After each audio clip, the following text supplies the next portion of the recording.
নমস্কার বন্ধুরা, তোমাদেরকে জানাই স্বাগতম। আশা করছি তোমরাও ভালো আছো। আজও তোমাদের সাথে শেয়ার করব খাসির চর্বিওয়ালা ঘুগনি। তো দেখো, সারা রাত মটরটাকে ভিজিয়ে রেখেছিলাম, প্রেসার কুকারে নিয়ে নিলাম। তারপরে কেটে রাখা আলুগুলো দিয়ে দিলাম, 1 চামচ মতো লবণ দিয়ে দিলাম, আর সামান্য একটু হলুদ দেবো, দিয়ে সিটি মারতে দিয়ে দেবো। তারপরে এখানে পেঁয়াজ, আদা, রসুন কেটে নিয়েছি, পেস্ট করে নেবো। তারপর খাসির চর্বি নিয়ে নিয়েছি, দেখো এখানে। তারপর একটা কড়াই বসিয়ে সরষের তেল গরম করতে বসিয়ে দিলাম। তারপর জিরে আর তেজপাতা ফোড়ন দিলাম। তারপর দুটো কেটে রাখা বড় বড় টমেটো তেলের মধ্যে দিয়ে দিলাম। দিয়ে কিছুক্ষণ নাড়াচাড়া করে নেব। আর বেটে রাখা আদা, রসুন, পেঁয়াজ আর 7-8টা মতন আমি কাঁচা লঙ্কা দিয়েছিলাম, দিয়ে ভালো করে কষিয়ে 1 চামচের মতন লবণ স্বাদ মতন দিয়ে ভালো করে কষিয়ে নেব।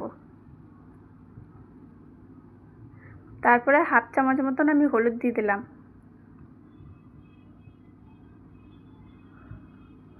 দিয়ে ভালো করে কষিয়ে নিলাম।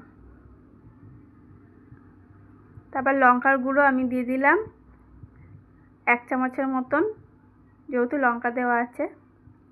তারপর দিয়ে দিলাম একটু কাশ্মীরি লঙ্কার গুঁড়ো 1/2 চামচের মতন, দিয়ে ভালো করে কষিয়ে নেব মশলাটাকে, যতক্ষণ না তেল ছেড়ে দেবে মশলার থেকে। তারপরে স্বাদ অনুযায়ী আমি চিনি দিয়ে দিলাম,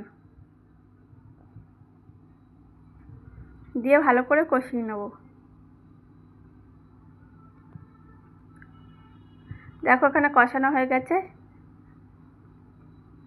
সেদ্ধ করা আলু আর মটরটাকে দিয়ে দেবো মশলার মধ্যে ঢেলে, দিয়ে ভালো করে কষিয়ে নেব। এবার দিয়ে দেবো খাসির চর্বিগুলো। তোমরা চাইলে মশলার সাথে কষিয়ে নিতে পারো। আমি মটরগুলো দিয়ে তারপর খাসির চর্বি দিচ্ছি, যাতে গলে না যায় খাসির চর্বিগুলো, তাই জন্য লাস্টে দিচ্ছি। মটরের সাথে দিয়ে ভালো করে আমি কষিয়ে নিচ্ছি।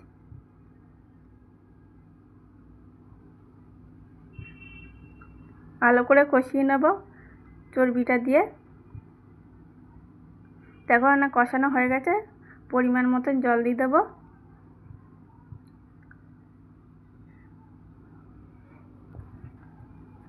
এবার ফুটতে দেবো, ভালো করে ফুটে গেলে। দেখো, এখানে খাসির চর্বি ঘুগনি রেডি। অবশ্যই বাড়িতে বানিয়ে খেও। কেমন লাগলো অবশ্যই কমেন্ট করে জানিও। লাইক, কমেন্ট, শেয়ার করো, আর অবশ্যই সাবস্ক্রাইব করে দিও, তাহলে নিত্য নতুন ভিডিও দেখতে পাবে।